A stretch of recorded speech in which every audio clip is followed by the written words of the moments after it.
Hello friends, welcome to LTX classes. So friends, let us start the discussion. Before that there was a small announcement. మన యొక్క flagship UPSC infinity course ఇప్పుడు మీకు live plus recorded classes available ఉంటాయి. So దీంట్లో మనకి GS prelims plus mains cover అవుతుంది, NCERT foundation, current affairs, CSAT, prelims test series, mains answer writing ఇవన్నీ కూడా కవర్ అవుతాయండి మనకి. సో దీని యొక్క ఫీ మనం ఛార్జ్ చేసేటువంటిది 60,000 రూపీస్. సో దీన్ని మీరు ఈఎంఐ 5,000 పర్ మంత్గా కూడా మీరు పే చేసుకోవచ్చు. ఇది మీకు లైఫ్ టైం వ్యాలిడిటీ తోటి వస్తుంది. ఇక్కడ స్క్రీన్ మీద కనిపించే నెంబర్కి మీరు కాల్ చేస్తే మీకు ఏ విధమైన డౌట్స్ ఉన్నా కూడా మీరు క్లారిఫై చేసుకోవచ్చు. అండ్ అలాగే మన యొక్క యాప్ ఎల్టీఎక్స్ క్లాసెస్ని సో మీరు డౌన్లోడ్ కూడా చేసుకోండి. Yes friends, that's it. Let's start the discussion. Hello friends, welcome to 19th February daily Hindu news analysis. So friends, ఈ వీడియోలో మనం 19th ఫిబ్రవరి హిందూ న్యూస్ పేపర్లో పబ్లిష్ అయిన ఇంపార్టెంట్ ఆర్టికల్స్ని డిస్కస్ చేద్దాం. Let us start the discussion. So the first and foremost article మనకి what is the rarest of the rare doctrine అని చెప్పేసి మనకైతే కనుక పబ్లిష్ అయిందండి. Something related to the death penalty గురించి or also known as capital punishment గురించి మనం ఈ ఆర్టికల్లో మనం అయితే కనుక మాట్లాడుతాం. Second important one, supreme court to hear the petitions against the law on CEC appointment today. So from the past couple of days నుంచి ఇష్యూ అయితే కనుక నడుస్తుంది. అది ఈవేళ మనకి దీనికి సంబంధించినటువంటి పిటిషన్స్ అయితే కనుక సుప్రీంకోర్టు అయితే కనుక వింటుందండి. దీని గురించి మనం డిస్కషన్ అనేది చేయడం జరుగుతుంది. Central government revamps the websites, creates multilingual artificial intelligence hub for better scheme outreach అని చెప్పేసి మనకైతే కనుక సో గవర్నెన్స్ని ఇంప్రూవ్ చేయడం గురించి, సో ఈ యొక్క స్కీమ్ యొక్క అవుట్రీచ్ని పెంచడం గురించి మనకి కొన్ని ఇనిషియేటివ్స్ అయితే కనుక గవర్నమెంట్ తీసుకుంటాం. దాని గురించి మాట్లాడతాం ఇక్కడ. Major inland waterways terminal launched in the Assam recently. Inland waterways యొక్క పొటెన్షియల్ని మనకి రికగ్నైజ్ చేసి సో రీసెంట్గా ఇన్లాండ్ వాటర్వేస్ టెర్మినల్ అయితే కనుక లాంచ్ చేశారు. We will look in to that here. India prepares to submit the updated green house gas inventory so to that of the United Nations. So అసలు మన green house gas emissions మనం ఎన్ని emit చేస్తాము, then next వచ్చేసి మనకి ఏంటంటే కనుక దానికి సంబంధించి మిటిగేట్ చేయడం గురించి మన కంట్రీ ఏమేమి ఇనిషియేటివ్స్ తీసుకుంటోంది, ఇవన్నీ కూడా కంపైల్ చేసి ఒక రిపోర్ట్గా మనము యునైటెడ్ నేషన్స్కి సబ్మిట్ చేస్తున్నాం. సో దాని గురించి మనం ఇక్కడ మాట్లాడడం జరుగుతుంది. And finally, Trump's plan for Gaza is unacceptable and completely inhuman అని చెప్పేసి మనకైతే కనుక ఇరాన్ యొక్క ఫారిన్ మినిస్ట్రీ మనకి చెప్పడం జరుగుతుంది. ఈ ఆర్టికల్ మనం ఇక్కడ కవర్ చేస్తాం. So these are the important articles that we will look in to in the today's Hindu news analysis. Let us start the discussion అండి. The first and foremost article మనకి what is the rarest of the rare doctrine అని చెప్పేసి మనకైతే కనుక పిలుస్తున్నారు. Rarest of the rare doctrine అంటే అర్థం ఏంటి, అసలు ఎందుకు ఇప్పుడు మళ్ళీ న్యూస్లో ఉంది ఇది అనేటువంటి పాయింట్ మనకైతే కనుక తెలియాలి. సో ఈ రోజున మన కంట్రీలో చూసుకుంటే డిఫరెంట్ టైప్స్ ఆఫ్ ఇంప్రిసాన్మెంట్స్ ఉంటాయి. కొన్ని అయితే ఇంప్రిసాన్మెంట్ విత్ ఫైన్ ఉంటుంది, కొన్ని ఓన్లీ ఫైన్ కూడా మనకైతే కనుక ఉంటాయి. So for example imprisonment for 7 years, imprisonment for life imprisonment, and even death penalty as well, also known as capital punishment అంటారనమాట. Capital punishment or death penalty. So మన కంట్రీలో death penalty విషయానికి వచ్చేసరికి ఒక అండర్స్టాండింగ్ ఏంటంటే కనుక death penalty or capital punishment అనేది మనకి ఉరిశిక్ష అనమాట. ఇంకా డెత్ పెనాలిటీ అనేటువంటిది మనకి ఎప్పుడు ఇంపోజ్ చేయాలి అన్న దాని మీద ఒక అండర్స్టాండింగ్ ఉంది. ఎప్పుడు అని అంటే కనుక రేరెస్ట్ ఆఫ్ ద రేర్ కేసెస్లో మాత్రమే మనము డెత్ పెనాలిటీని ఇంపోజ్ చేయాలి. ఇంకా మిగతా ఆల్టర్నేటివ్స్ అన్నీ కూడా ఆలోచించి ఇంకా తప్పక యాజ్ ఎ లాస్ట్ రిసార్ట్గా ఇంకా రేరెస్ట్ ఆఫ్ ద రేర్ కేసెస్లో మాత్రమే డెత్ పెనాలిటీ ఇంపోజ్ చేయాలి. కానీ ఈ rarest of the rare cases అంటే ఏంటి అనేటువంటి డెఫినేషను, ఒక ప్రాపర్ డెఫినేషన్ మనకి ఎక్కడా లేదనమాట. అది కోర్ట్స్ యొక్క డిస్క్రిషన్కి వదిలేశారు ఈ రోజున. సో అది మనకి ఏంటంటే కనుక కాంప్లెక్స్ సిచ్యువేషన్ అయిపోతుంది ఈరోజు. ఎందుకంటే కోర్ట్స్ ఏం చేస్తున్నాయంటే ఒక కేసుని రేరెస్ట్ ఆఫ్ ద రేర్ కేసుగా కన్సిడర్ చేసి డెత్ పెనాలిటీ ఇంపోజ్ చేస్తున్నారు. ఇంకొక సిమిలర్ కేసులో మనకైతే కనుక ఇది రేరెస్ట్ ఆఫ్ ద రేర్ కేసెస్లోకి రాదు అని చెప్పి లైఫ్ ఇంప్రిసాన్మెంట్ వేస్తున్నారు అంటూ ఈ ఆర్టికల్లో మనకి రాస్తున్నారు. ఏమని ఇక్కడ మనకి 2 ఇంపార్టెంట్ కేసెస్ గురించి మనకైతే మెన్షన్ చేశారండి. సో 1 ఇంపార్టెంట్ కేసు వచ్చేసి మనకి ఏంటంటే కనుక so the Kolkata rape and as well as the murder case. అక్కడ మనకి కోర్ట్ ఏం చెప్పిందంటే కనుక ఈ యొక్క కన్విక్షన్ ఈ యొక్క కన్విక్ట్ అనేటువంటి పర్సన్ ఇప్పుడు ఎవరైతే ఉన్నారో ఇక్కడ అక్యూజ్డ్, ఈ కేసు అనేటువంటిది ఫస్ట్ ఆఫ్ ఆల్ కోల్కతా కేసులో మనకి ఏం చెప్పారు, కోల్కతా కేసులో మనకి ఇది రేరెస్ట్ ఆఫ్ ద రేర్ కేసులోకి రాదు అని చెప్పి ఆ అక్యూజ్డ్కి సంజయ్ రాయ్ ఎవరైతే ఉన్నారో తనకి మనకి ఏంటంటే లైఫ్ ఇంప్రిసాన్మెంట్ వేయబడడం జరిగింది. సో సిమిలర్లీ షారోన్ కేసు అని చెప్పేసి ఇంకొక కేసు ఉంది, ఆ కేసులో మనకి ఏంటంటే కనుక డెత్ పెనాల్టీ ఇంపోజ్ చేశారు. సో ఇప్పుడు మనకి ఈ రెండు కేసెస్ని కోట్ చేస్తూ ఇక్కడ మనకి ఏం చెప్తున్నారంటే అసలు ఈ rarest of the rare cases అంటే ఏంటి, ఇప్పుడు ఈ case rarest of the rare, ఈ కేసు కాదు అని ఎలాగ ఒక డెఫినేషన్ అనేటువంటిది ఉండాలి, ఒక స్టాట్యుటరీ డెఫినేషన్ అనేటువంటిది ఉండడం ద్వారా అది మనకి ఏంటంటే కనుక కోర్టు డిస్క్రిషన్ని మనం అయితే కనుక తగ్గించవచ్చు అంటూ ఇక్కడ మనకి మాట్లాడుతున్నారు. సో ఎస్ ఇక్కడ చూడండి, సో ద 2 కేసెస్లో మనకి 2 separate murder convictions resulted in sharply contrasting verdicts. So ante opposite verdicts ante judgments, highlighting how the Indian courts apply the death penalty. While one case led to capital punishment, death penalty under capital punishment antam manam, the other saw the accused sentenced to life imprisonment, reigniting the questions about judiciary's approach to the rarest of rare doctrine, which still now does not have any statutory definition లేదనమాట. అంటే what does మనకి ఈ యొక్క rarest of the rare cases అంటే ఏంటి అనేటువంటి statutory definition అయితే కనుక ఏమీ లేదు. దెన్ నెక్స్ట్ వచ్చేసి ఈ 2 పారాగ్రాఫ్స్లో కూడా మనకి ఉన్నటువంటి 2 డిఫరెంట్ కేసెస్ గురించి మాట్లాడారు. సో మొదటిది ఏంటి అని అంటే కనుక కోల్కతా యొక్క RG Kar medical college and hospital rape and as well as murder. ఇక్కడ మనకి ఏంటంటే కనుక మనకి ఈ యొక్క కన్విక్ట్ని, సో సంజయ్ రాయ్ని మనకి ఏంటంటే he was sentenced to life imprisonment with a fine మనకి సెంటెన్స్ చేశారు. ఇక్కడ కోర్టు ఏం చెప్పిందంటే this does not fall on to the category of rarest of the rare crimes అండర్లోకి రాదు. సో కాబట్టి మేము ఇక్కడ దీన్ని డెత్ సెంటెన్స్ ఇంపోజ్ చెయ్యము, only rarest of the rare కేసెస్లోనే కదా ఇంపోజ్ చేయాలి అని అనుకున్నది, సో ఈ కేసు అందులోకి రాదు అని లైఫ్ ఇంప్రిసాన్మెంట్ విత్ ఫైన్ అనేటువంటిది వేయబడడం జరిగింది. కానీ ఆన్ ద అదర్ సైడ్ మనకి ఏంటంటే కనుక సో కేరళ నుంచి Sharon Raj, a 23-year-old student from Kerala was poisoned on October 14th, 2022 by his partner Grishma, who mixed the poison in Ayurvedic concoction that she offered him to drink. 11 days later, Sharon succumbed to multiple organ failures and then imposed the death penalty and classified it as one of the rarest of the rare cases. So వాళ్ళ యొక్క పార్ట్నర్కి మనకి ఏంటి అని అంటే కనుక ayurvedic medicine అని చెప్పేసి దాంట్లో పాయిజన్ని మిక్స్ చేసి అయితే కనుక ఇవ్వడం జరిగింది. సో 10-11 days తర్వాత కంప్లీట్ మల్టిపుల్ ఆర్గాన్ ఫెయిల్యూర్ జరిగి సో మనకి ఏంటంటే కనుక చనిపోవడం జరిగింది. ఈ కేసులో కోర్టు ఏం చేసిందంటే ఇది రేరెస్ట్ ఆఫ్ ద రేర్ కేసెస్లోకి వస్తుంది అని చెప్పి మనకి ఏంటంటే డెత్ పెనాల్టీ ఇంపోజ్ చేశారు. ఇక్కడ నెక్స్ట్ ఇంపార్టెంట్ ఏంటంటే అసలు డెత్ పెనాల్టీ ఆరిజిన్ ఏంటి, అంటే క్యాపిటల్ పనిష్మెంట్ యొక్క ఆరిజిన్ ఏంటి, అసలు ఎక్కడి నుంచి మొదలైంది అనేటువంటి దాన్ని నెక్స్ట్ మాట్లాడారండి మనకి. What are the origins of this doctrine అని చెప్పేసి మనకి. So recent one of the important case మనకి ఏంటంటే కనుక డెత్ పెనాల్టీ అనేటువంటిది is it constitutional or not, death penalty అనేటువంటిది is it constitutional or not అనేటువంటి దాన్ని one of the important cases like Jagmohan Singh versus state of ఉత్తరప్రదేశ్లో మనకి చెప్పడం జరిగింది. ఇక్కడ చూడండి, supreme court upheld the constitutionality of the death penalty in the Jagmohan Singh versus state of UP కేసులో మనకైతే కనుక చెప్పబడడం జరిగింది. ఫర్దర్గా మనకి ఏంటంటే కనుక ఇంకొక నెక్స్ట్ ఇంపార్టెంట్ కేసు ఏంటి, నెక్స్ట్ ఇంపార్టెంట్ జడ్జ్మెంట్ మనకి ఏంటంటే కనుక we have something called as Bachan Singh versus state of Punjab. Yes అండి, నెక్స్ట్ ఇంపార్టెంట్ కేసు ఏంటి మనకి Bachan Singh versus state of Punjab. ఈ కేసులో మనకి సుప్రీంకోర్టు ఏంటంటే కనుక ఇప్పుడు మనం డిస్కస్ చేస్తున్న rarest of the rare doctrine గురించి ఇక్కడే మనకి మెన్షన్ చేయబడడం జరిగింది.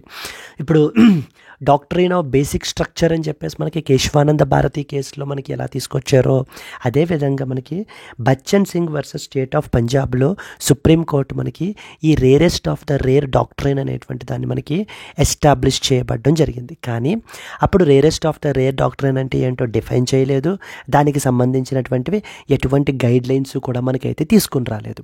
సో ఫస్ట్ కేసు ఏంటి, so Jagmohan Singh versus state of Uttar Pradesh. అక్కడ డెత్ పెనాల్టీ అనేటువంటిది కాన్స్టిట్యూషనల్లా కాదా అని చెప్పి మనకి చెప్పారు. Jagmohan Singh versus state of ఉత్తరప్రదేశ్లో death penalty is constitutional. So అదే రాశారు చూడండి. When the supreme court upheld the constitutionality of the death penalty in Jagmohan Singh versus state of Uttar Pradesh. Second కేసులో మనకి ఇంపార్టెంట్ కేసు ఏంటి, సెకండ్ది Bachan Singh versus state of పంజాబ్లో మనకి ఏం చెప్పారంటే కనుక ఈ యొక్క రేరెస్ట్ ఆఫ్ ద రేర్ డాక్ట్రైన్ని మనకి ఎస్టాబ్లిష్ చేయబడడం జరిగింది, rarest of the rare doctrine. కానీ అప్పుడు ఎటువంటి డెఫినేషన్ కానీ గైడ్ లైన్స్ కానీ మనకి ఏవి కూడా ఇవ్వలేదు. Then comes the third case, Machhi Singh versus state of Punjab అండి. ఈ కేస్ లాస్ అనేటువంటిది మన ఆన్సర్స్లో కోట్ చేయటం వల్ల డెఫినెట్లీ మన ఆన్సర్స్ ఏంటి అంటే కనుక ఇంకా ఎన్రిచ్ అవుతాయండి. సో కాబట్టి ఏంటంటే కనుక సో సుప్రీంకోర్టులో ఈ కేసులో పలానా కేసులో అంటే జ్యుడిషియరీ వ్యూ పాయింట్ ఏంటి, సుప్రీంకోర్టు స్టాండ్ ఏంటి అనేటువంటివి కూడా మనం కోట్ చేసుకోవాలి. So Machhi Singh versus state of పంజాబ్లో మనకి ఏం చెప్పారంటే they provided a framework for the rarest of the rare doctrine. అప్పుడు మనకి Machhi Singh versus state of Punjab 1983లో సుప్రీంకోర్టు ఏం చేసిందంటే కొన్ని గైడ్ లైన్స్ చెప్పింది, అంటే కొన్ని కేటగిరీస్గా మనకి ఏంటంటే కేటగిరైజ్ చేసింది. ఈ కేటగిరీస్లో మనకి ఖచ్చితంగా డెత్ పెనాల్టీ అయితే కనుక ఇంపోజ్ చేయొచ్చు. So such a punishment is justified అని చెప్పేసి మనకి 5 కేటగిరీస్గా చెప్పారు. మనకి ఏవేంటట, ఎప్పుడండి ఇది Machhi Singh versus state of Punjab కేసులో 5 categories. First one, manner of committing the murder, అంటే ఏ విధంగా ఆ యొక్క మర్డర్ని కమిట్ చేశారు అన్న దాన్ని బట్టి అది ఫస్ట్ కేటగిరీగా. ఫర్ ఎగ్జాంపుల్ ఒకవేళ ఆ మర్డర్ మనకి ఏంటంటే కనుక so is committed with an extremely brutal and as well as dastardly manner so as to arouse the extreme indignation within the community. ఆ యొక్క మర్డర్ అనేటువంటిది మనకి ఎలా చేశారు అని అంటే కనుక ఎక్స్ట్రీమ్లీ బ్రూటల్గా మనం క్యారీ అవుట్ చేసి అక్కడ ఉండేటువంటి ఆ లోకల్ కమ్యూనిటీని కూడా మనకి ఏంటి అని అంటే కనుక ఇది పరిచే విధంగా ఉంటే కనుక అలాంటి కేసెస్లో మనము ఈ పనిష్మెంట్ అయితే కనుక ఇవ్వచ్చు అని చెప్పి 5 కేటగిరీలని మనకి డిఫైన్ చేశారు. ఎక్కడ డిఫైన్ చేశారు, Machhi Singh versus state of Punjab case. Clear అండి. ఇలా రిమైనింగ్ ఇంకో 4 కేటగిరీస్ కూడా ఉన్నాయి, అవి మనం డిస్కస్ చేసేటప్పుడు మనం అయితే డిస్కస్ చేస్తాం. ఓవరాల్గా మనకి ఓవరాల్ కన్క్లూషన్ పాయింట్ ఏంటి ఇక్కడ అర్థం కావాల్సింది మనకి ఏంటంటే we have first important case Jagmohan Singh versus state of Uttar Pradesh. ఇక్కడ ఏం చేసింది court, upheld the constitutionality of the death penalty, అంటే ఇట్ ఈస్ కాన్స్టిట్యూషనల్ అని చెప్పేసి మనకి ఆఫ్ డెత్ పెనాలిటీ చెప్పడం జరిగింది. ఆ తర్వాత నెక్స్ట్ పాపులర్ కేసు ఏంటి మనకి బచ్చన్ సింగ్ కేసులో మనకి ఏం చెప్పారు, బచ్చన్ సింగ్ కేసులో అసలు డెత్ పెనాలిటీ అంటే మనం ఈరోజు చూస్తున్నటువంటి rarest of the rare cases అనేటువంటి డాక్ట్రైన్ని మనకి ఎస్టాబ్లిష్ చేశారండి. క్లియర్ కదా, డాక్ట్రైన్ని మనకి ఎస్టాబ్లిష్ చేశారు. కానీ అప్పుడు ఎటువంటి డెఫినేషన్స్ గైడ్ లైన్స్ అవి ఏవి మనకి చెప్పలేదు. ఆ తర్వాత మచ్చీ సింగ్ కేసులో మనకి ఏం చేశారు, ఇప్పుడు ఒక ఫ్రేమ్వర్క్ని తీసుకుని వచ్చారు, క్రియేటెడ్ ఏ ఫ్రేమ్వర్క్. అంటే ఈ డిఫరెంట్ కేటగిరీస్లో ఉంటే కనుక created a framework with 5 categories ఉంటే కనుక అలాంటప్పుడు మనం ఏంటంటే కనుక డెత్ పెనాల్టీని ఇష్యూ చేయొచ్చు అని చెప్పేసి. సో బట్ ఈ రోజుకి కూడా ఎటువంటి స్టాండర్డ్ డెఫినేషన్ అనేటువంటిది లేదు. సో కోర్ట్స్ వాళ్ళ యొక్క డిస్క్రిషన్లో మనకి ఏంటంటే కనుక కన్ఫర్ చేస్తున్నారు డెత్ పెనాల్టీ అనేటువంటిది అంటూ మనకి ఇది కంప్లీట్లీ ఒక కాంప్లెక్స్ ఇదిగా మనకైతే కనుక మారిపోయింది అని చెప్పి మనకి ఈ ఆర్టికల్లో మనకి కోట్ చేస్తున్నారు. మెయిన్లీ ఈ యొక్క కేస్ లాస్ మనకి తెలియాలి, జగ్మోహన్ సింగ్, బచ్చన్ సింగ్, మచ్చీ సింగ్ కేసు అనేటువంటివి మనకి తెలియాలి. So let us read some important points associated with this అండి.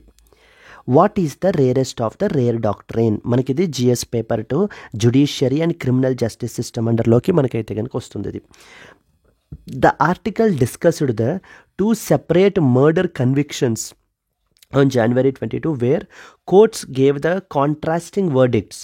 One led to capital punishment, while the other resulted in life imprisonment. So కోల్కతాలో మనకి rape and as well as murder కేసుకేమో ఆ కన్విక్ట్కి లైఫ్ ఇంప్రిసాన్మెంట్ వేశారు.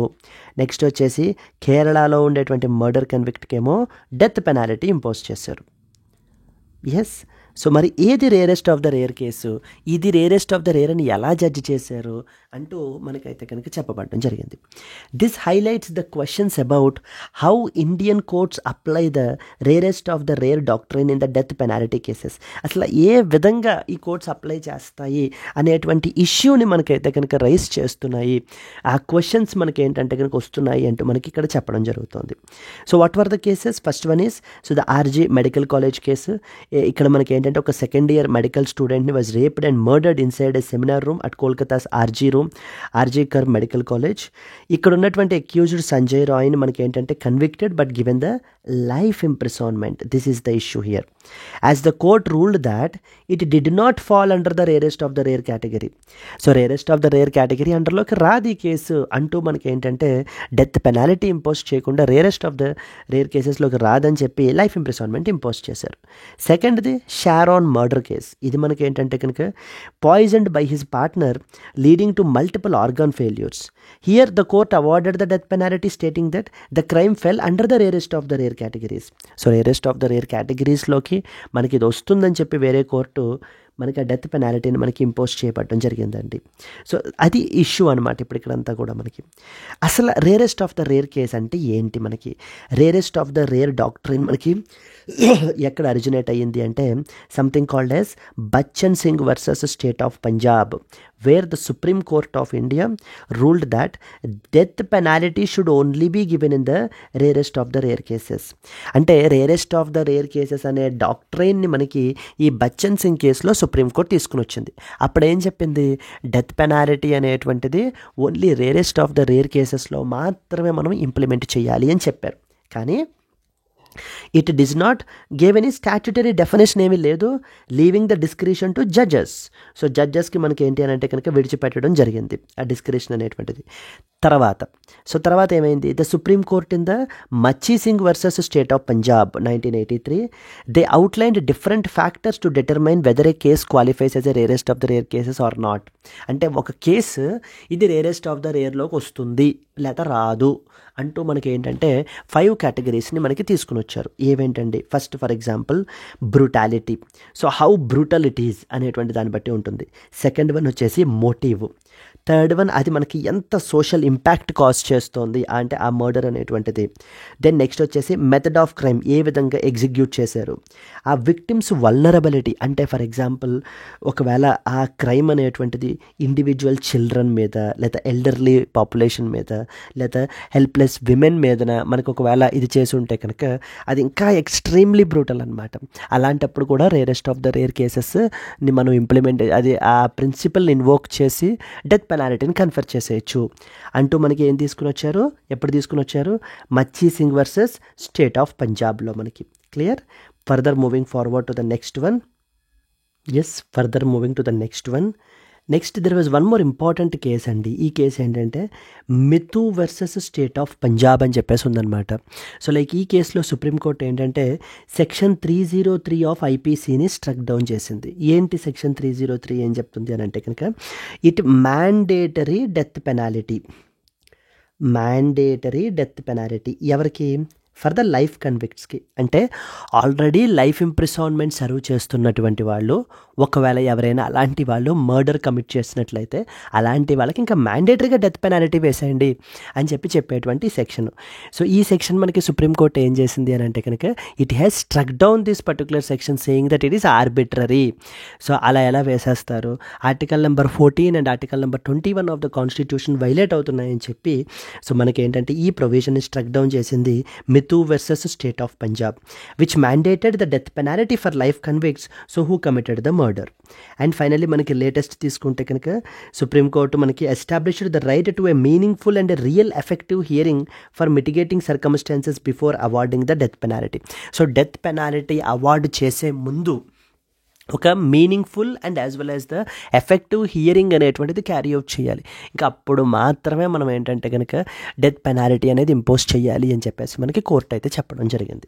So ఓవరాల్గా మనకి cases ఏమేమి తెలియాలి ఇక్కడ అంటే ఎగ్జామ్ పర్స్పెక్టివ్లో ఫస్ట్ది Jagmohan Singh versus state of UP case. ఈ కేసులో మనకి ఏం చేశారు, కాన్స్టిట్యూషనాలిటీ ఆఫ్ ద డెత్ పెనాల్టీని అప్హెల్డ్ చేశారు. ఫస్ట్ పాయింట్ తెలియాలి. రెండవది ఏంటి, Bachan Singh case. Bachan Singh case versus state of పంజాబ్లో ఏం చేశారు, అసలు rarest of the rare principle అనేటువంటి దాన్ని మనకి ఇక్కడే తీసుకుని వచ్చారు. ఈ కేసులోనే అండి, ఇది చాలా ల్యాండ్ మార్క్ కేసు అనమాట. రేరెస్ట్ ఆఫ్ ద రేర్ డాక్ట్రైన్ని మనకి తీసుకుని రావడం జరిగింది. ఆ తర్వాత ఏంటి, Machhi Singh versus state of Punjab. ఇక్కడ ఏం చెప్పారు, detailed criteria for applying the doctrine. So 5 different categories అది కూడా మనకి ఇక్కడ మెన్షన్ చేశారు Machhi Singh versus state of పంజాబ్లో. అండ్ దెన్ ఫోర్త్ వన్ వచ్చేసి Mithu versus state of Punjab. ఈ కేసులో మనకి mandatory death penalty for life కన్విక్ట్స్ని కొట్టేశారండి. ఇది మెయిన్గా మనకి తెలియాల్సినటువంటి పాయింట్స్. సో దీనికి సంబంధించిన పాసిబుల్ మెయిన్స్ క్వశ్చన్ ఎలా అడుగుతారంటే, discuss the evolution of the rarest of rare doctrine in India and its implications on the judicial discretion in awarding the death penalty can be a potential question. Clear? So ఏమేం తెలియాలి, Jagmohan case, Bachan Singh case, next వచ్చేసి మనకి Machhi Singh case, then next Mithu case. ఈ 4 కేసులు తెలిస్తే కనుక ఇది మీ ఆన్సర్స్లో ఎప్పుడైనా డెత్ పెనాల్టీ గురించి, క్యాపిటల్ పనిష్మెంట్ గురించి వచ్చినప్పుడు మీరు ఈ కేసులని కోట్ చేస్తూ రాస్తే definitely you can score better అండి in this topic. So clear? Moving on to that of the next article. Yes. Supreme Court to hear the petitions against the law on CEC appointments today. Yes, ఈ యొక్క article గత వారం రోజుల నుంచి మనకి ఏంటి అని అంటే కనుక సాగుకొడుతూనే ఉన్నారండి ఈ ఆర్టికల్ మనకి. బట్ స్టిల్ మీకు ఏంటంటే కనుక ఈ రోజున సుప్రీంకోర్టు మనకి ఏం చెప్తుంది అనేటువంటి దాన్ని బట్టి మనకి ఏంటంటే కనుక చాలా డెసిషన్స్ ఆధారపడి ఉంటాయన్నమాట. అంటే ఒకవేళ కోర్టు మనకి ఈ అపాయింట్మెంట్స్ని అప్హెల్డ్ చేస్తుందా, లేకపోతే మనకి ఏంటంటే కనుక ఇది కాన్స్టిట్యూషనల్లీ వ్యతిరేకం అని చెప్తుందా, ఇలాంటి పాయింట్స్ అన్నీ కూడా మనం అయితే కనుక చూడాలి ఈ యొక్క ఆర్టికల్ ద్వారా మనకి. So clear? సో ఇష్యూ ఏంటి, సింపుల్గా మనకైతే కనుక ఆల్రెడీ వినేసిన వాళ్ళు అయితే కనుక యూ కెన్ మూవ్ ఫార్వర్డ్ అండి, మీరు ఫార్వర్డ్ చేసేసుకోవచ్చు. ఒకవేళ వినలేదు, ఈవేళ మీరు చూస్తున్నారు అని అంటే కనుక in 5 minutes I will give the brief up.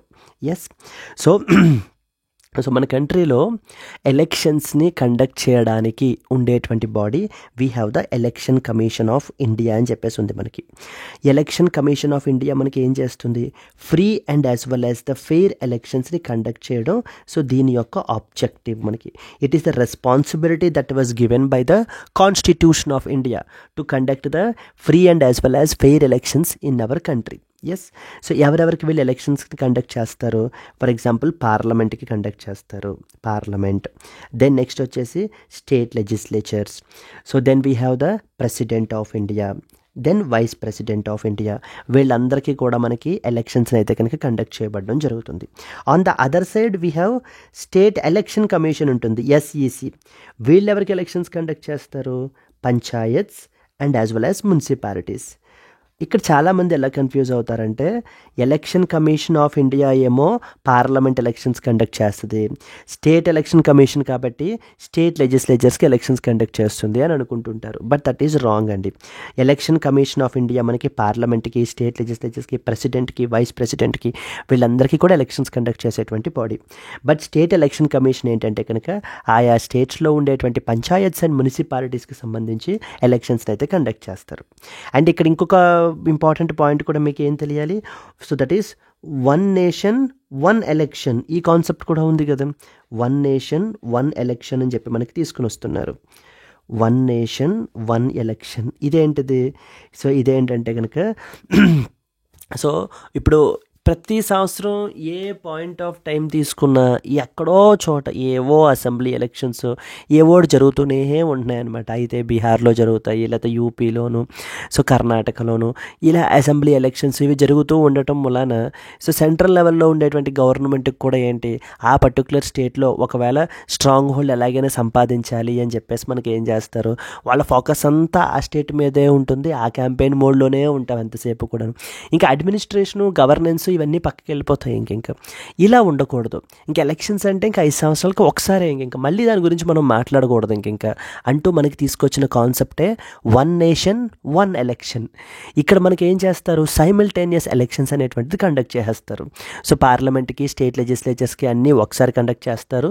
And వీళ్ళ ఎలక్షన్స్ అయిపోయిన తర్వాత వితిన్ 100 డేస్లో మనకి ఈవెన్ పంచాయత్స్ అండ్ మున్సిపాలిటీస్కి కూడా ఎలక్షన్స్ అయితే కండక్ట్ చేసేస్తామని మనకి చెప్పడం జరుగుతుంది.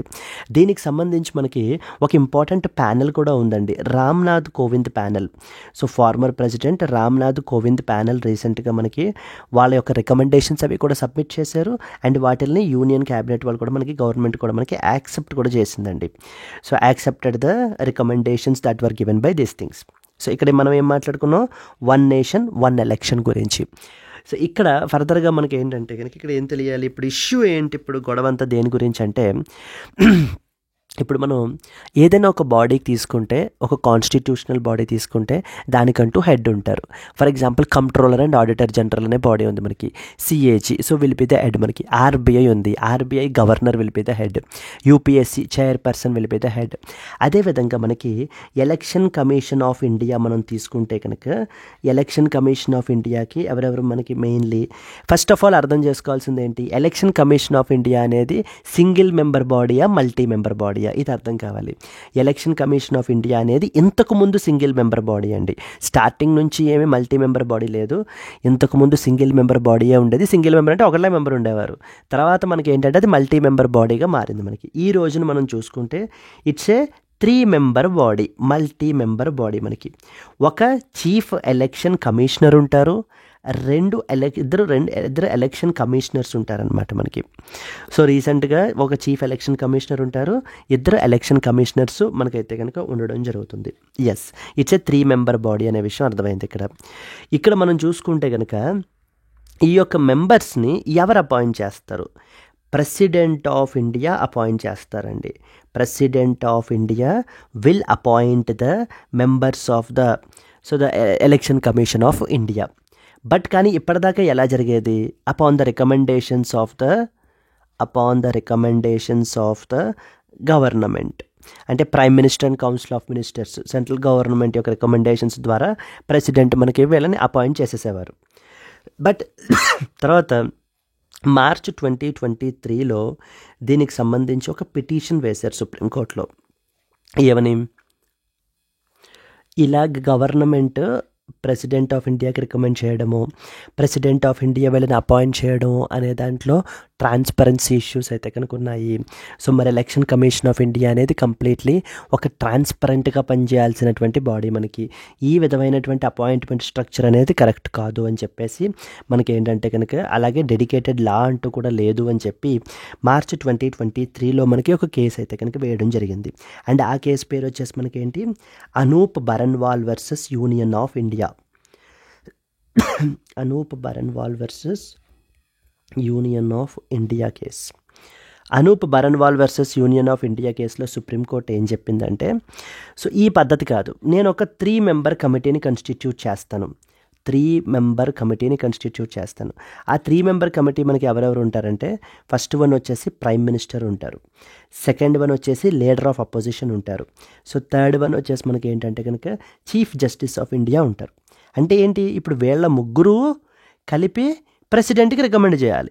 ఇప్పటిదాకా గవర్నమెంట్, సెంట్రల్ గవర్నమెంట్ రికమెండ్ చేసింది కదా, ఇక నుంచి ఏంటంటే ఈ 3 మెంబర్ ప్యానెల్ ఉంటారు, వాళ్ళు రికమెండ్ చేయాలి ప్రెసిడెంట్ ఆఫ్ ఇండియాకి.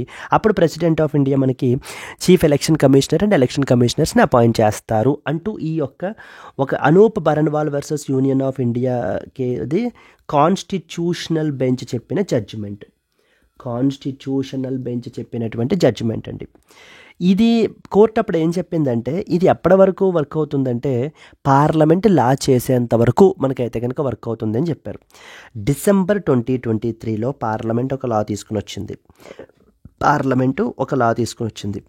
ఆ లా ద్వారా అంటే అపాయింట్మెంట్స్ సంబంధించి మనకి ఏంటంటే chief election commission and election commissioners appointment అంటూ టర్మ్స్ ఆఫ్ కండిషన్స్ అని చెప్పి లా అయితే తీసుకుని వచ్చింది 2023లో.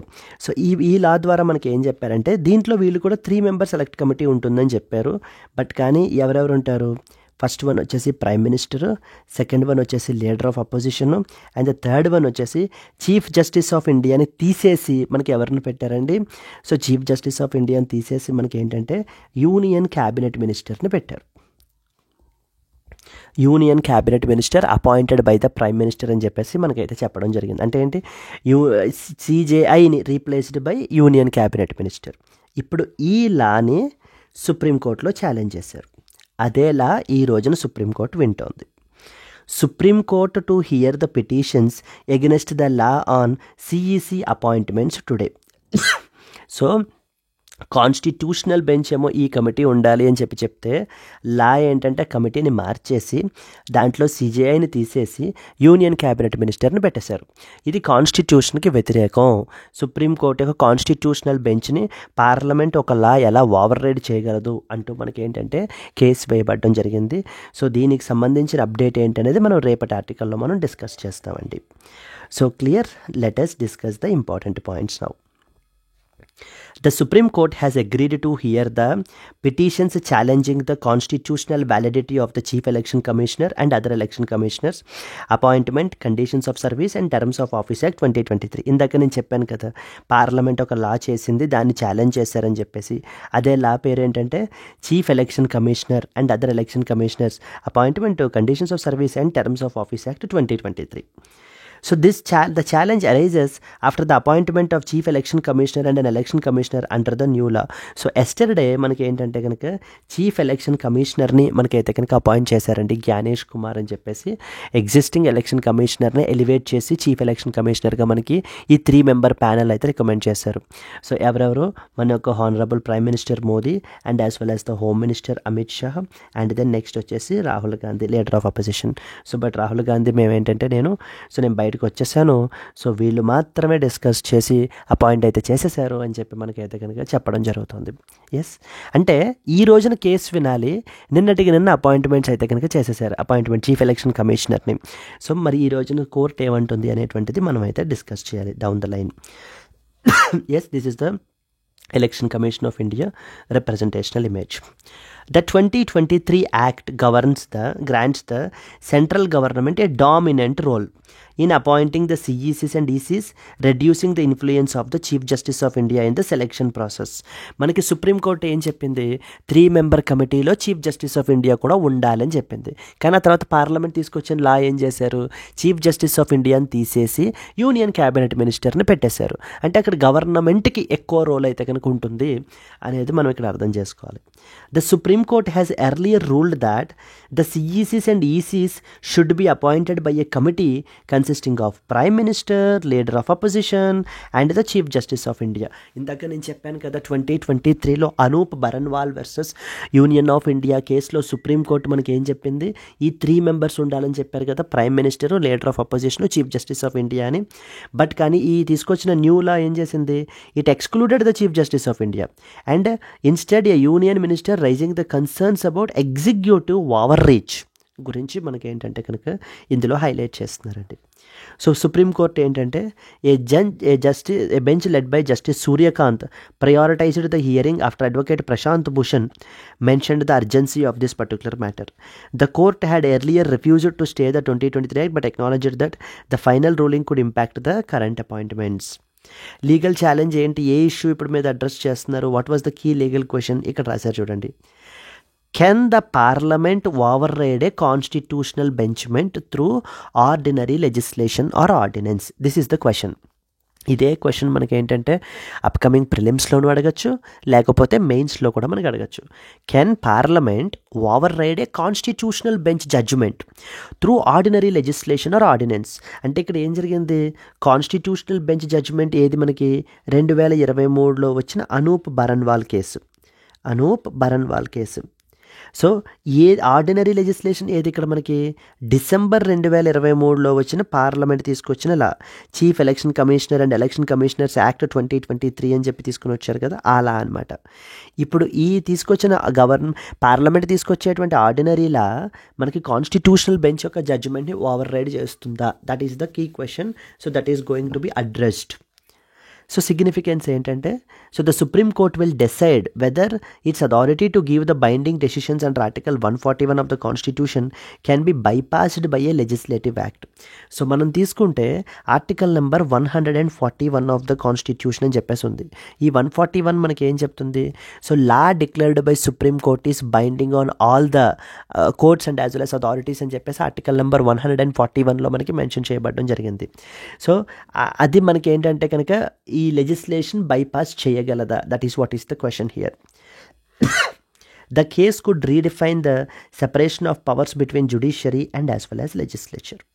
ఇక్కడ మనకి ఆ బ్యాక్గ్రౌండ్ నేను ఇందాక ఏదైతే చెప్పానో అదే బ్యాక్గ్రౌండ్ మనకి రాయబడడం జరిగిందండి.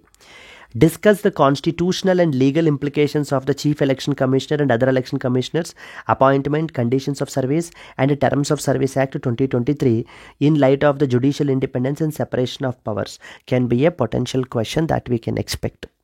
So let us move on to that of the next one. Moving to the next one. Central government revamps the websites, creates the multilingual AI hub for better scheme outreach. So government యొక్క స్కీమ్స్ని మనకి వీటి యొక్క అవుట్రీచ్ని పెంచడం గురించి and అలాగనే existing government websites అన్నిటినీ కూడా మనకి ఏం చేస్తున్నారంటే కనుక రీవ్యాంప్ చేయాలి అని చెప్పేసి అనుకుంటున్నారు. అండ్ అలాగే మల్టీలింగ్వల్గా మనకి ఏంటంటే మార్చాలి. For example Tripura north eastern state అండి. It is the first north eastern state. రీసెంట్గా వాళ్ళు భాషిని అనేటువంటి ప్లాట్ఫామ్ తోటి మనకి ఏంటంటే MOU sign చేసుకున్నారనమాట.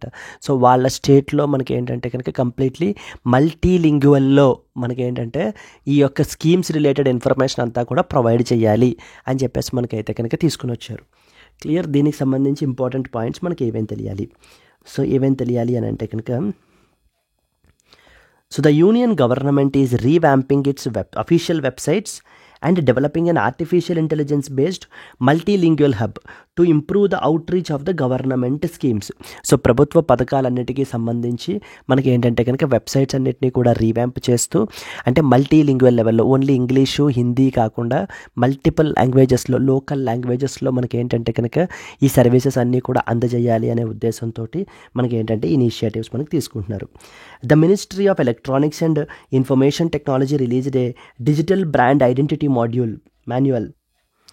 So to establish a uniform design for all the government websites అందరికీ కూడా మనకి ఏంటంటే కనుక ఒక యూనిఫామ్ డిజైన్ అది ప్రొవైడ్ చేసి మల్టీలింగ్వల్లో మన యొక్క స్కీమ్స్కి సంబంధించినటువంటి అవుట్ రీచ్ని పెంచడమే ఈ యొక్క ఇనిషియేటివ్స్ యొక్క ఆలోచన మనకి. Yes, to harmonize the government's digital footprint and create a cohesive and compelling brand presence. It is encouraged by the Prime Minister Narendra Modi, who directed the ministry secretaries to improve the websites. So me websites అన్నీ కూడా improve చేయండి. Government websites చూస్తే కనుక completely so చాలా తక్కువ information అయితే కనుక మనకైతే కనుక ఉంటుంది. అందులో పనికొచ్చే ఇన్ఫర్మేషన్ ఇంకా తక్కువ మనకైతే కనుక ఉంటుందండి. సో దానికి సంబంధించి అలా ఉండకూడదు, కంప్లీట్లీ రీవ్యాంప్ చేయండి అంటూ మనకైతే తీసుకుని రావడం జరుగుతుంది. మనకి మల్టీలింగ్వల్ AI హబ్, దీన్ని మనకి మైతి వాళ్ళు అయితే డెవలప్ చేస్తున్నారు. To facilitate efficient and effective dissemination of government scheme related information. So the government scheme related information అంతా కూడా మల్టీలింగ్వల్, మల్టిపుల్ లాంగ్వేజెస్లో సో పీపుల్కి మనం ఏంటంటే కనుక ప్రొవైడ్ చేయాలి. సో తద్వారా మనకి ఏంటంటే లాంగ్వేజ్ బ్యారియర్ వల్ల బెనిఫిషరీస్ అనేటువంటి వాళ్ళు నష్టపోకూడదు, వాళ్ళందరికీ కూడా ఈ స్కీమ్ గురించి అయితే కనుక తెలియాలి అని చెప్పి మనకి చెప్పడం జరుగుతుంది. దెన్ అలాగే ఇంకా అదర్ ఇంపార్టెంట్ AI ఇనిషియేటివ్స్ తీసుకుంటే వీ హ్యావ్ సంథింగ్ కాల్డ్ భాషిని అని చెప్పేసి ఉందండి. ఈ భాషిని డిజిటల్ ఇండియా ప్లాట్ఫామ్ తోటి రీసెంట్గా మనకి త్రిపుర వాళ్ళు ఒక మెమరాండమ్ ఆఫ్ అండర్స్టాండింగ్ మనకి సైన్ చేసుకున్నారు. త్రిపురలో ఉండేటువంటి గవర్నెన్స్ అంతటినీ కూడా, అంటే ఆ స్కీమ్స్ అంతటినీ కూడా మల్టీలింగ్వల్లో సో మనకి అయితే కనుక ఇంప్లిమెంట్ అయితే కనుక చేయడం చూస్తున్నారు. సిమిలర్లీ భారత్ జన్ అని చెప్పి డెవలప్ చేస్తున్నారండి. It is the first government funded multi modal large language model అనమాట. So large language model LLM అంటారు. LLMs అంటే ఏంటి? లార్జ్ లాంగ్వేజ్ మోడల్స్ అని అర్థం. ఇప్పుడు ఫర్ ఎగ్జాంపుల్ మీరు ChatGPT చూసుంటారు. ఆ వెనకాల ఉండే మోడల్ ఏంటంటే కనుక GPT. అది GPT 4.0, GPT 4.0 మినీ, ఇలా రకరకాల మోడల్స్ ఉంటాయి. దెన్ ఇవన్నీ కూడా ఎవరివి? GPT 4.0 అనేది ఓపెన్ AI వాళ్ళది. సిమిలర్లీ వీ హ్యావ్ లామా అని చెప్పేసి ఉంది. ఈ లామా అనేటువంటి మోడల్ ఎవరిది? మెటా వాళ్ళది లామా అని చెప్పేసి. వీళ్ళు డెవలప్ చేసేటువంటి మోడల్స్. అలాగనే మన గవర్నమెంట్ ఫండింగ్ ప్రొవైడ్ చేస్తూ ఒక మోడల్ని డెవలప్ చేస్తున్నారు, దాని పేరే భారత్ జన్ అని చెప్పేసి. What is the name of the government funded large language model అని చెప్పేసి మనకు అడుగుతారు. It is Bharat Jan.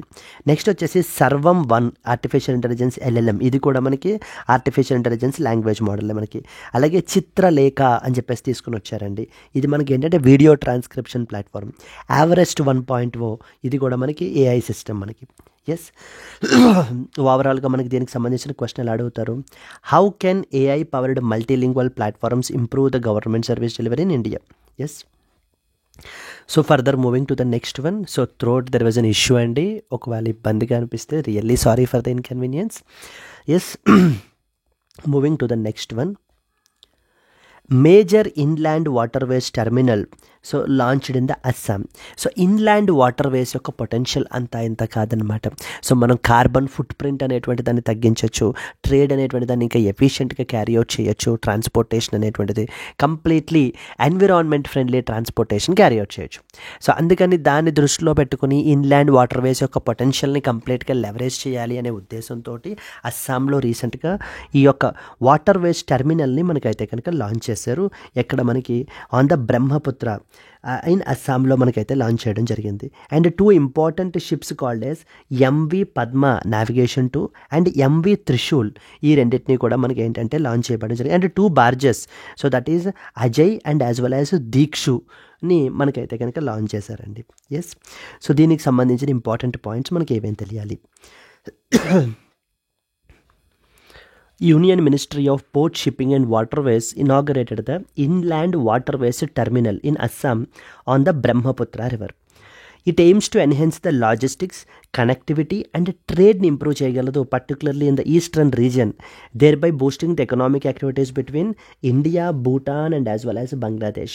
So ఈ యొక్క 3 రీజియన్స్ తోటి, కంట్రీస్ తోటి ఉండేటువంటి ఎకనామిక్ రిలేషన్స్ని, ఎకనామిక్ యాక్టివిటీస్ని ఫర్దర్గా స్ట్రెంగ్తన్ చేయడం గురించి మనకైతే కనుక ఈ యొక్క టెర్మినల్ అయితే కనుక ఉపయోగపడుతుందని చెప్తున్నారు. ఇది మనకి అస్సాంలో బ్రహ్మపుత్ర రివర్ మీద ఇనాగరేట్ చేశారు. సర్బానంద్ సోనోవాల్ ఇనాగరేట్ చేశారు. దీనికి కాస్ట్ వచ్చేసి అరౌండ్ 80 crore మనకైతే పడిందండి. ఇన్లాండ్ వాటర్ ట్రాన్స్పోర్టేషన్ని, కనెక్టివిటీని పెంచుతారు. ట్రైలాటరల్ ట్రేడ్ అంటే 3 countries like India, Bhutan and Bangladesh మధ్యన ట్రైలాటరల్ ట్రేడ్ అనేది ఎంకరేజ్ చేయొచ్చు. ఓవరాల్గా రీజనల్ ఎకనామిక్ యాక్టివిటీస్ని మనం అయితే కనుక పెంచొచ్చండి. So that is MV Padma navigation 2 and Trishul అనేటువంటి షిప్స్ని, అజయ్ అండ్ దీక్షు అనే బార్జెస్ని మనకైతే కనుక రీసెంట్గా ఇచ్చేయబడడం జరిగింది. అండ్ ఇవి మనకి రీసెంట్గా 110 tons of coal and stone చిప్స్ని మనకైతే కనుక ట్రాన్స్పోర్ట్ చేశారండి ఈ యొక్క వాటర్ వేది దీన్ని యూజ్ చేసుకుని, మనకి టెర్మినల్ని యూజ్ చేసుకుని. సో క్లియర్, ఇది మనకి ఏమేం చేస్తుంది? మన యొక్క ఈస్టర్న్ ఇండియా యొక్క లాజిస్టిక్స్ నెట్వర్క్ని పెంచుతుంది, ట్రాన్స్పోర్టేషన్ కాస్ట్ తగ్గిస్తుంది అంటే when compared with road and railways, regional trade కాంపిటేటివ్నెస్ని పెంచుతుంది, కార్బన్ ఫుట్ ప్రింట్ అనేటువంటిది తగ్గుతుంది. సో కార్బన్ ఫుట్ ప్రింట్ అనేటువంటిది తగ్గుతుంది వీటి వల్ల. క్లియర్. అండ్ ఇక్కడ మనకి తెలియాల్సిన ఇంకొక పాయింట్ ఏంటి, ఇక్కడ ఉండేటువంటి body inland waterways authority of India గురించి మనకి ఎగ్జామ్ పర్స్పెక్టివ్లో మనకి తెలియాలి. So inland waterways authority of India యొక్క గవర్నమెంట్ వెబ్సైట్ అండి, ఇది మీరు చూడొచ్చు. ఇది మనకి ministry of the ports, shipping and waterways అండర్లోకి మనకైతే కనుక వస్తుంది ఈ బాడీ. ఇది ఒక స్టాట్యుటరీ బాడీ అనమాట. Inland waterways authority of India act 1985లో మనకి ఈ యొక్క యాక్ట్ అయితే కనుక ఎస్టాబ్లిష్ అయింది. ఎస్. సో డ్రగ్స్కి సంబంధించి ఒక ఇంపార్టెంట్ యాక్ట్ కూడా 1985లో మనకి కన్స్టిట్యూట్ అయిందండి. So can somebody if you know it please do comment it. ఇదే 1985లో డ్రగ్స్కి సంబంధించి ఒక ఇంపార్టెంట్ లెజిస్లేషన్ అయితే కనుక చేశారు. Okay. So then developing and maintaining the inland waterways infrastructure and national waterways, and ఇది మనకి ministry of ports, shipping and waterways అండర్లోకి వస్తుంది. హెడ్ క్వార్టర్స్ వచ్చేసి నోయిడా, ఉత్తరప్రదేశ్లో ఉన్నాయి. వీళ్ళకి డిఫరెంట్ ప్లేసెస్లో రీజనల్ ఆఫీసెస్ కూడా మనకైతే కనుక ఉన్నాయండి. ఎస్. ఓవరాల్గా development of the river Ganga and its tributaries, so Betwa, Chambal, Gomti, Varuna, Gandak ఇక్కడ ఉండేటువంటి వాటర్వే అంతటిని కూడా మనకి డెవలప్ చేస్తుంది. How can inland waterways contribute to the India's economic growth and regional trade? Discuss with reference to that of the recent developments can be a potential question. So దీనికి సంబంధించిన ఒక practice question మనకి ఎలా అడుగుతారు? Consider the following statements about inland waterways authority of India. Number 1, it was established under the Inland Waterways Authority of India Act 1985. Okay. Second one, it functions under the Ministry of Road Transport and as well as Highways. Okay. Third one, the headquarters of IWAI is located in the Kolkata, West Bengal. Which of the above statements is or are correct అని అడుగుతున్నారండి. First statement ఇది మనకి ఏంటంటే inland waterways authority of India act అండర్లో establish అయింది, correct statement. రెండవది ఇది మనకి ministry of road transport and highways అండర్లోకి వస్తుంది అంటున్నారు, this is wrong statement. So okay. Then third point వచ్చేసి it is located in the Kolkata, West Bengal అంటున్నారు, ఇది కూడా మనకి రాంగ్ స్టేట్మెంట్. ఎస్, ఎందుకని రెండవది మూడవది తప్పు? Ministry of the ports shipping అండర్లోకి మనకి అయితే కనుక వస్తుంది బాడీ, అక్కడ మనకి అది. నెక్స్ట్ వచ్చేసి హెడ్ క్వార్టర్స్ వచ్చేసి నోయిడా, ఉత్తరప్రదేశ్లో ఉన్నాయి మనకి. సో ద ఆన్సర్ వచ్చేసి ఓన్లీ 1 ఈస్ ద ఆన్సర్ అండి. So IWAI was established under the Inland Waterways Authority of India Act 1985 to regulate and develop the inland waterways. ఇది మనకి ministry of the ports shipping and waterways అండర్లోకి వస్తుంది, not ministry of road transport and highways. Headquarters వచ్చేసి మనకి నోయిడా, ఉత్తరప్రదేశ్లో ఉన్నాయి, not Kolkata, West Bengal. So yes, clear. IWAI గురించి మనకి తెలియాల్సినటువంటి important points. Let us move on to that of the next article. Yes, and moving to the next one. India prepares to submit the updated greenhouse gas inventory to the United Nations. Yes, very important ఇది మనకి. So we have the international agreement called as UNFCCC అని చెప్పేసి ఉంది. UNFCCC అండర్లో 2015లో ఒక important agreement చేశారండి, దాని పేరే మనకి ప్యారిస్ అగ్రిమెంట్ అంటారు. సో ఈ ప్యారిస్ అగ్రిమెంట్ అండర్లో ప్రతి కంట్రీ కూడా వాళ్ళ యొక్క గ్రీన్ హౌస్ గ్యాస్ ఇన్వెంటరీకి సంబంధించి ఒక అప్డేట్ ఇవ్వాలి. అంటే ఎన్ని green house gas emissions emit చేశారు, దెన్ నెక్స్ట్ వచ్చేసి వాటిని మిటిగేట్ చేయడం గురించి ఏమేమి యాక్టివిటీస్ తీసుకున్నారు, ఏమేమి రిసోర్సెస్ డిప్లాయ్ చేసాము, ఏమేమి స్కీమ్స్ ఇంట్రడ్యూస్ చేసాము, రెన్యూవబుల్ ఎనర్జీ ఎంత పెంచాము, ఇవన్నీ పాయింట్స్ కంపైల్ చేస్తూ ఒక రిపోర్ట్ని అయితే కనుక సబ్మిట్ చేయాలన్నమాట. ఇప్పుడు 2015 ప్యారిస్ అగ్రిమెంట్ అండర్లో ప్రతి కంట్రీ కూడా there is a something called as మనకి ఏమంటారంటే కనుక బై యాన్యువల్ ట్రాన్స్పరెన్సీ రిపోర్ట్ అంటారు. Yes, so that is biannual transparency report అంటాం. సో దీని అండర్లో మనం ఏంటంటే కనుక మొత్తం అన్నీ ఇప్పటిదాకా మనం ఏవైతే చేసామో, ఇనిషియేటివ్స్ ఏమేమి తీసుకున్నామో, ఈ యొక్క బై యాన్యువల్ ట్రాన్స్పరెన్సీ రిపోర్ట్ అనేటువంటిది సబ్మిట్ చేయాలి. ఐడియల్లీ 2015 ప్యారిస్ అగ్రిమెంట్ అండర్లో వీటిని అయితే కనుక సబ్మిట్ చేయాలండి, బట్ ఇప్పటికి కూడా మనం అయితే సబ్మిట్ చేయలేదన్నమాట. మొన్న 2024లో మనకి బాకు, అజర్బైజాన్లో సమ్మిట్ జరిగిందని మీ అందరికీ తెలుసు. అక్కడ మనకి ఏంటంటే కనుక అట్లీస్ట్ డిసెంబర్ 2024 నాటికైనా సరే కంట్రీస్ సబ్మిట్ చేయండి. ఆ తర్వాత మనం సబ్మిట్ చేసిన రిపోర్ట్ని ఆ తర్వాత ఎక్స్పర్ట్ ఎవాల్యుయేషన్ ఉంటుందన్నమాట. సో అంటే మనం చెప్పినటువంటి ఫైండింగ్స్ అవి కూడా మనం ఇష్టం వచ్చినట్టు చెప్పేయడం కాదు, వాటిని రివ్యూ కూడా మనకి చేస్తారు. ఎస్, సో నవ్వు ఇప్పటికీ కూడా మనం ఫిబ్రవరి 2025కి వచ్చేసాం, బట్ ఇప్పుడు now we are preparing to submit our inventory. So up till 2022 వరకు మనం ఏంటంటే కనుక చెప్పదలుచుకున్నాం. అంటే గ్రీన్ హౌస్ గ్యాస్ ఎమిషన్స్ ఎన్ని ఎమిట్ చేసామో, దెన్ నెక్స్ట్ వచ్చేసి మనకి ఏమేమి ఇనిషియేటివ్స్ తీసుకున్నామో, ఇవన్నీ కూడా మనం యునైటెడ్ నేషన్స్కి రిపోర్ట్గా సబ్మిట్ అయితే చేయాలి. ఇప్పుడు దానికి సంబంధించిన ప్రిపరేషన్స్ జరుగుతున్నాయి. అదే రాశారు చూడండి, India prepares to submit the updated green house gas inventory to that of the United Nations. So దీనికి సంబంధించిన పాయింట్స్ మనకి ఏమేమి తెలియాలి. సో చూడండి, India is in the final stages of preparing it's first ever by annual transparency report which is part of its commitment as a signatory to the 2015 Paris Agreement on Climate Change. మనకి climate చేంజ్కి సంబంధించి ఒక international convention ఉంది, దాని పేరు ఏంటనేది ఇందాక చెప్పాను నేను. ఏంటది? UNFCCC.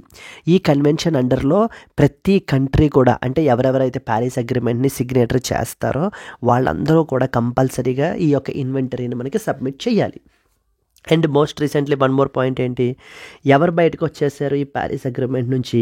United states of America వాళ్ళు రీసెంట్గా ఈ ప్యారిస్ అగ్రిమెంట్ నుంచి కూడా బయటకు అయితే కనుక వచ్చేస్తున్నామని చెప్పి విత్డ్రా కూడా చేయడం జరిగిందండి. ఎస్, సో దానికి సంబంధించిన ఇది కూడా మనకి సబ్మిట్ చేశారు యునైటెడ్ స్టేట్స్ ఆఫ్ అమెరికా వాళ్ళు. బట్ ఎనీవే, అంటే మనం ఇప్పుడు యునైటెడ్ నేషన్స్ వీళ్ళకి అసలు మనం ఎప్పటిదాకా ఏమి చెప్పలేదా అంటే చెప్పాం, బట్ కానీ అవి వేరే వేరే ఫార్మాట్స్లో మనం చెప్పాం. లైక్ ఎగ్జాంపుల్ ఎలా అంటే నేషనల్ కమ్యూనికేషన్స్ అని, బై యాన్యువల్ అప్డేట్ రిపోర్ట్స్గా మనం చెప్పడం జరిగింది. కానీ ఇప్పటిదాకా ఎప్పుడూ కూడా మనం ఈ యొక్క బై యాన్యువల్ ట్రాన్స్పరెన్సీ రిపోర్ట్లో మనం ఏంటంటే చెప్పలేదు. సో దీన్ని మనం ఏంటి అని అంటే కనుక చెప్పడం జరుగుతుంది ఇప్పుడు. క్లియర్ అండి? దానికి సంబంధించిన ఇంపార్టెంట్ పాయింట్స్ మనం ఏమేమి స్టడీ చేయాలి. So let us read. India is in the final stages of the preparing its first ever biannual transparency report. We call it as BTR. As part of its commitment to the 2015 Paris Agreement on Climate Change. 2015 Paris agreement అండర్లో మనం submit చేయాల్సినటువంటి report ఇది. దీంట్లో మనం ఏమేం చేస్తాం? We will provide information about the updated green house gas emissions and the details about the steps taken for emission reduction. ఈ ఎమిషన్స్ని తగ్గించడం గురించి ఇండియా ఏమేమి ఇనిషియేటివ్స్ తీసుకుంది, రెన్యూవబుల్ ఎనర్జీ మనం ఎంత ఇన్స్టాల్ చేసాం, కెపాసిటీ, ఇవన్నీ కూడా. సో ఎస్, అవన్నీ కూడా మనం దీంట్లో మనకైతే మెన్షన్ చేయబడడం జరుగుతుంది. Yes, united nations framework convention on climate change అనేటువంటిది ఒక international agreement. Climate change related ఇష్యూస్ని అడ్రస్ చేయడం గురించి చేసిన ఇంటర్నేషనల్ కన్వెన్షన్ ఇది. 1992లో మనకైతే కనుక ఈ కన్వెన్షన్ని మనకి చేయబడడం జరిగిందండి. ఎక్కడ మనకి? రియో ఎర్త్ సమిట్లో మనకి చేశారు. Rio earth summit. ఆ తర్వాత వాళ్ళది latest 2015 Paris agreement. So very very significant agreement అనమాట ప్యారిస్ అగ్రిమెంట్. అండ్ మొన్న 2024లో సమిట్ మనకి ఎక్కడ జరిగింది? బాకు అజర్బైజాన్లో మనకి సమిట్ జరిగింది. బాకు అజర్బైజాన్లో సమిట్ జరిగింది. Clear? So now what is the biannual transparency report? ఈ biannual transparency report is basically a requirement under the Paris agreement COP21 2015 for the signatory countries. ఎవరెవరైతే సిగ్నేటరీ కంట్రీస్ ఉంటారో వాళ్ళందరూ కూడా ఈ యొక్క బైయాన్యువల్ ట్రాన్స్పరెన్సీ రిపోర్ట్ అనేది submit చేయాలి. India has previously submitted similar information like through national communications, biannual update reports, so to that of the United nations. But కానీ ఈ BTR అనేటువంటిది మనకి ఏంటంటే ఇంతకుముందు రిపోర్ట్స్లో కాదు, ఇవి they will undergo external review by the UNFCCC accredited experts unlike the previous reports. ఇంతకు ముందు రిపోర్ట్స్ మనకి ఏంటి అని అంటే కనుక ఒకవేళ రివ్యూ చేసినా చెయ్యకపోయినా ఇవి మాత్రం ఏంటంటే కనుక ఎక్స్టర్నల్ అక్రిడిటెడ్ ఎక్స్పర్ట్స్ ఎవరైతే ఉంటారో వాళ్ళు రివ్యూ చేస్తారనమాట. సో మన ఇష్టానుసారం రాయడానికి మనకు కుదరదు, ఇవన్నీ వాళ్ళు తర్వాత రివ్యూ చేయబడడం జరుగుతుంది. This report will include the data up to 2022 and provide insights into the India's transition to renewable energy sources and energy efficiency improvements. మనము ఫాసిల్ ఫ్యూయల్స్ నుంచి రెన్యూవబుల్ ఎనర్జీకి మనం ఎంతలా మూవ్ అవుతున్నామో, ఏమేమి ఇనిషియేటివ్స్ తీసుకుంటున్నామో, అనేటువంటి ఎనర్జీ ఎఫిషియన్సీ ఇంప్రూవ్ చేయడం కానీ ఏం స్టెప్స్ తీసుకుంటున్నామో, ఇవన్నీ పాయింట్స్ కూడా మనం దీంట్లో కంపైల్ చేసి ఈ యొక్క బైయాన్యువల్ ట్రాన్స్పరెన్సీ రిపోర్ట్ అనేటువంటి దాన్ని మనం సబ్మిట్ చేస్తామండి. క్లియర్? ఇంతకుముందు మొన్న 2020 వరకు మనం ఏంటంటే కనుక 2020లో మన యొక్క GHG ఎమిషన్స్ ఎంత ఏంటి అనేటువంటి రిపోర్ట్ సబ్మిట్ చేసాం. ఏ report? Biannual update report submit చేసాం. దానికి అకార్డింగ్గా వీళ్ళు చెప్తున్నది ఏంటంటే, in its latest biannual update report India reported a 7.93% decline in greenhouse gas emissions in 2020 when compared with 2019 due to the COVID-19 induced lockdowns. So ఇందాక నేను చెప్పాను కదా, గవర్నమెంట్ మనం ఏంటంటే ఎప్పటికప్పుడు ఇన్ఫర్మేషన్ అప్డేట్ ఇస్తూ ఉంటాం. బట్ అవి ఎలా ఇస్తున్నాము? నేషనల్ కమ్యూనికేషన్స్ అని, లేకపోతే కనుక we have something called as biannual update రిపోర్ట్స్గా మనం అయితే ఇచ్చాం. లేటెస్ట్ రిపోర్ట్ మనం తీసుకుంటే మొన్న 2020 వరకు డేటాను మనం అయితే ఇచ్చామండి. 2020లో green house house gas emissions అనేటువంటివి మనం 7.93% తగ్గాయి, డిక్లైన్ అయ్యాయి వెన్ కంపేర్డ్ విత్ 2019 అని చెప్పి మనం ఈ రిపోర్ట్లో కోట్ చేసి మనం సబ్మిట్ చేయబడడం జరిగింది. దట్టు ఎందుకు 2020లో మనకి తగ్గాయి? మరి అప్పుడే కరోనా వచ్చింది, అప్పుడే మొత్తం అంతా కూడా మన యొక్క హానరబుల్ ప్రైమ్ మినిస్టర్ అనౌన్స్ చేశారు లాక్డౌన్ అనౌన్స్ చేస్తున్నాం అని చెప్పేసి. సో దాట్స్ వేర్ మనకి ఏంటంటే కనుక ఇంకా ఈ యొక్క ట్రాన్స్పోర్టేషను, ఎకనామిక్ యాక్టివిటీసు అన్నీ ఆగిపోయాయి. దాని మూలాన మనకి ఏమైంది, గ్రీన్ హౌస్ గ్యాస్ ఎమిషన్స్ కూడా తగ్గిపోయాయి. బట్ ఇప్పుడు 2022 రిపోర్ట్లో మళ్ళీ ఎకనామిక్ యాక్టివిటీ మళ్ళీ పుంజుకుంది కాబట్టి ఖచ్చితంగా మళ్ళీ GHG ఎమిషన్స్ అనేటువంటివి ఎక్కువ ఉంటాయని చెప్తున్నారు. India's per capita emissions also remained less than 1/3 of the global average. So India's total emissions are expected to increase in the upcoming BTR biannual transparency report following the global trends. Clear? So ఇక్కడ మనకి ఏంటంటే కనుక Paris agreement గురించి దాని related points రాసామండి. The UNFCCC United nations framework convention on climate Change UNFCCC mandates the countries to report the climate actions. Historically, only developed countries were required to submit BTRs, but after COP21 in 2015, it became mandatory for all the nations. Countries are expected to submit their first BTR by December 2024, but many, including India, have not yet met the deadline yet. So అంటే ఇంతకుముందు Paris agreement కంటే ముందు కూడా only developed countries మాత్రమే ఈ యొక్క BTRs submit చేయాలి అని చెప్పారు. బట్ 2015 దాటిన తర్వాత ప్యారిస్ అగ్రిమెంట్ అయిపోయిన తర్వాత ఓన్లీ డెవలప్డ్ కంట్రీసే కాదు, మొత్తం అన్ని దేశాలు కూడా అసలు మీ ఎమిషన్స్ ఏంటి, మీరు ఏమి స్టెప్స్ క్యారీ అవుట్ చేస్తున్నారు అనేటువంటివన్నీ మీరు ఏంటంటే కనుక చెప్పాలి అని చెప్పి తీసుకురావడం జరిగింది.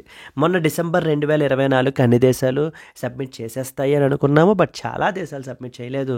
అందులో వన్ ఆఫ్ ద కంట్రీ మంది కూడా, ఇండియా కూడా మనకి ఈ యొక్క BTRని ఇంకా సబ్మిట్ చేయలేదండి. ఇప్పుడు దానికి సంబంధించిన ఫైనల్ ప్రిపరేషన్స్ అయితే జరుగుతున్నాయి, అప్కమింగ్ మేము సబ్మిట్ చేస్తామని చెప్తున్నారు. క్లియర్? ఇప్పుడు UNFCCC గురించి 1992లో ఎస్టాబ్లిష్ అయింది. ఇది international treaty to combat the climate change and stabilize the green house gas emissions. Secretariat వచ్చేసి మనకి బాన్, జర్మనీలో ఉంది. ప్రతి సంవత్సరం యాన్యువల్ కాన్ఫరెన్స్ అయితే జరుగుతుంది. It's a key decision making body for climate commitments. So ఇది మనకు వచ్చేసి పాసిబుల్ మెయిన్స్ క్వశ్చన్.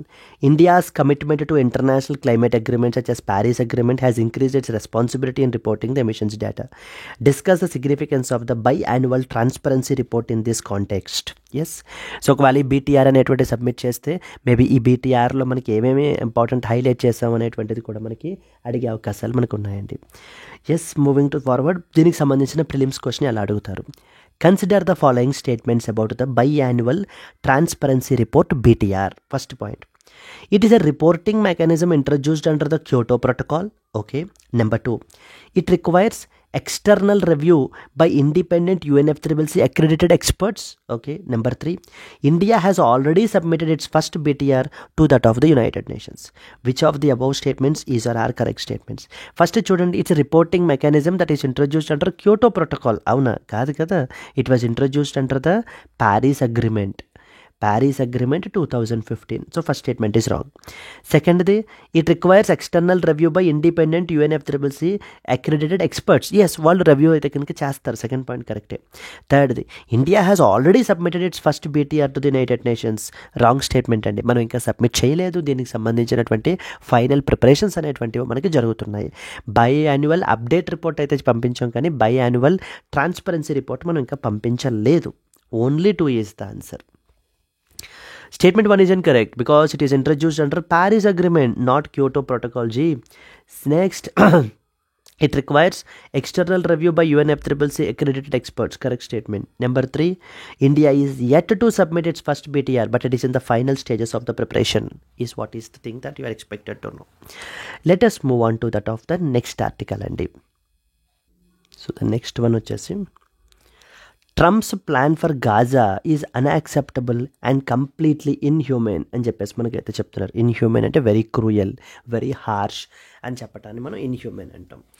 ఏంటి Trump's plan for Gaza is unacceptable?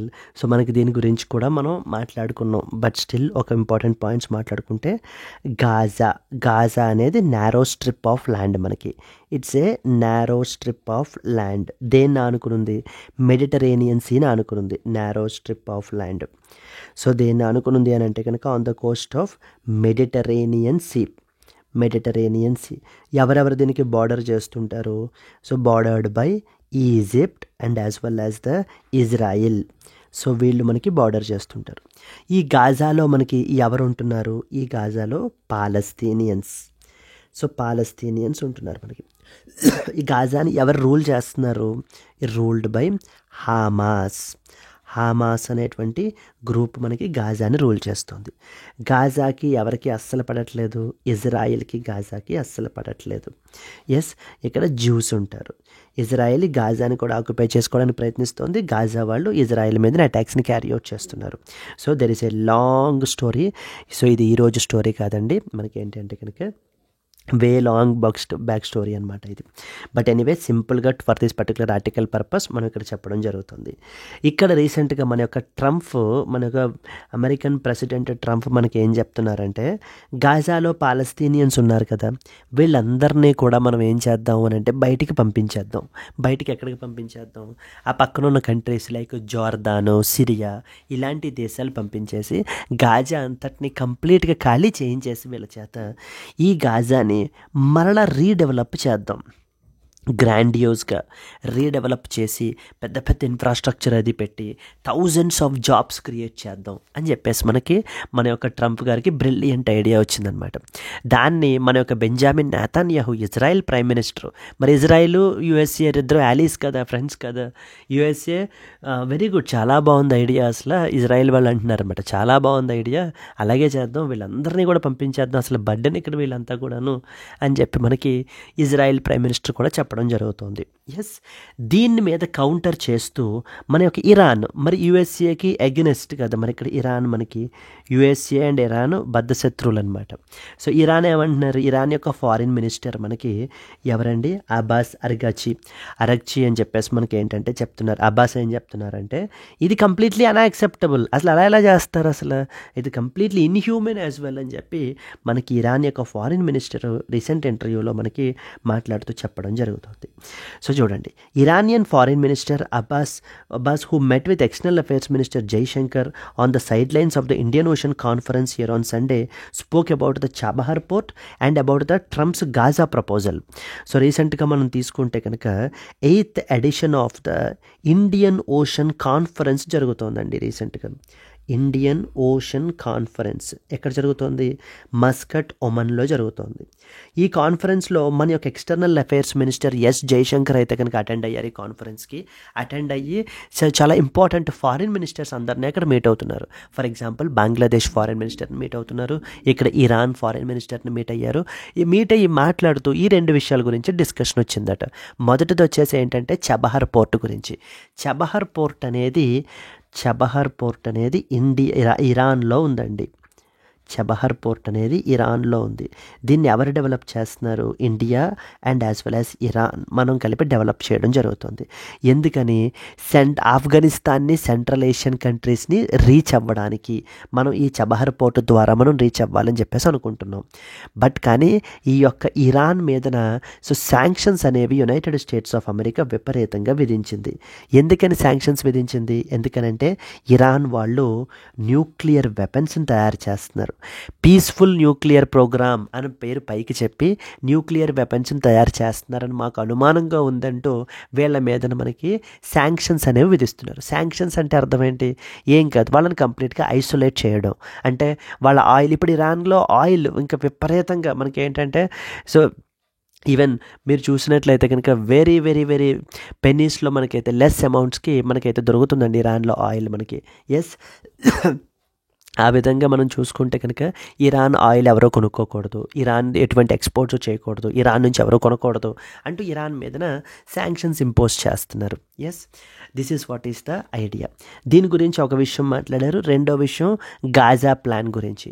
So గాజాలో ఇందాక నేను చెప్పాను కదా, గాజాలో ఉండేటువంటి పాలస్తీనియన్స్ అందరినీ కూడా మనకి బయటికి అదర్ బై నైబరింగ్ కంట్రీస్కి మనకి ఏంటంటే కనుక అకామిడేట్ చేసేసి గాజాని మళ్ళీ రీడెవలప్ చేయాలి అనే ప్లాను కంప్లీట్లీ అన్యాక్సెప్టబుల్ అని చెప్పి మనకి చెప్పడం జరుగుతుంది.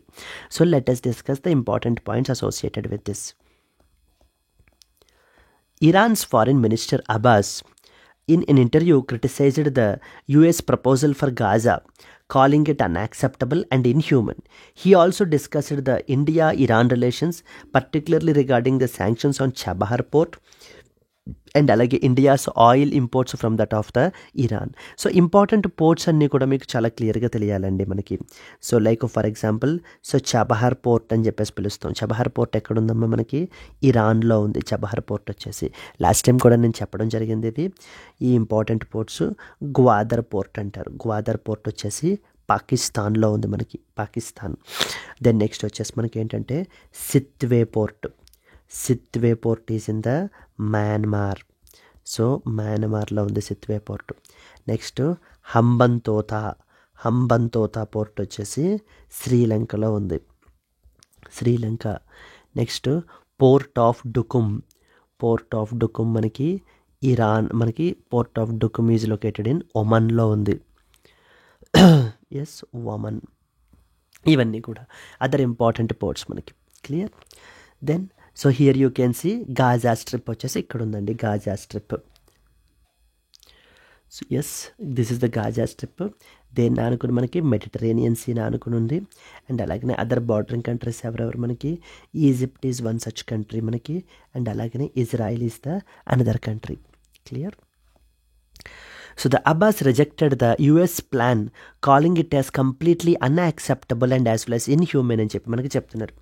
He emphasized that displacing the Palestinians will violate the international law and goes against the principles of justice. So మనకి ఏంటంటే కనుక ఇంటర్నేషనల్ లాకి వ్యతిరేకం వీళ్ళందరినీ మనం ఎలా డిస్ప్లేస్ చేయడం అనేటువంటిది. Iran along with Arab and Islamic countries aim to present united stands at the organization for Islamic cooperation ministerial conference. He expressed hope that all countries including India respect the rights of the Palestinian people అని మనకి చెప్తున్నారనమాట. Chabahar port అనేటువంటిది strategically significant port connecting the Indian Ocean reason to the Eurasian reason via Iran. ఇది మనకి ఏంటంటే పాకిస్తాన్ని bypass చేసి మనము సెంట్రల్ ఏషియన్ కంట్రీస్ని, ఆఫ్ఘనిస్తాన్ని మనం ఏంటి అని అంటే కనుక రీచ్ అవ్వడానికి ఉపయోగపడుతుంది ఈ particular port. So during the Trump's presidency India stopped importing Iranian oil because of due to USA sanctions. అంటే యునైటెడ్ స్టేట్స్ ఆఫ్ అమెరికా యొక్క శాంక్షన్స్ ఇంపోజ్ చేయడం వలన మనకి ఏంటంటే మనం ఏంటంటే ఇరాన్ నుంచి ఆయిల్ పర్చేస్ చేయడం అనేటువంటి దాన్ని ఆపేసామండి. Iran is open to resuming the oil trade but the decision rests with India అని చెప్పేసి మనకి ఇరాన్ యొక్క ఫారిన్ మినిస్టర్ మనకి చెప్పడం జరుగుతుంది. సో ఒకవేళ మీరు కొనుక్కోకపోయినా we have other customers for the oil as well but values the trade with that of the India. ఇక్కడ ఓఐసి గురించి ఏంటి అనేటువంటి బాడీ గురించి మనం అయితే మాట్లాడడం జరిగింది. How do India Iran relations impact the India's connectivity strategy in the Indian Ocean region అని చెప్పేసి మనకి question can be asked. Moving on to the next one. Yes అండి, కమింగ్ టు ద క్వశ్చన్. లామా 1, లామా 2, లామా 3 ఇలా ఉన్నాయి. Is often seen recently in the news. Is a dash. Is an artificial intelligence chip. It's a large language model. It's a new plant species discovered in northern India. It's a malware. Yes. Llama is often seen recently in the news. What it is in adugutunnaru. If you know the answer, please comment your answer andi. And like if you have liked the video, please do like it. Let's meet again in the next Hindu news analysis. Until then, happy learning. All the best. Bye bye andi.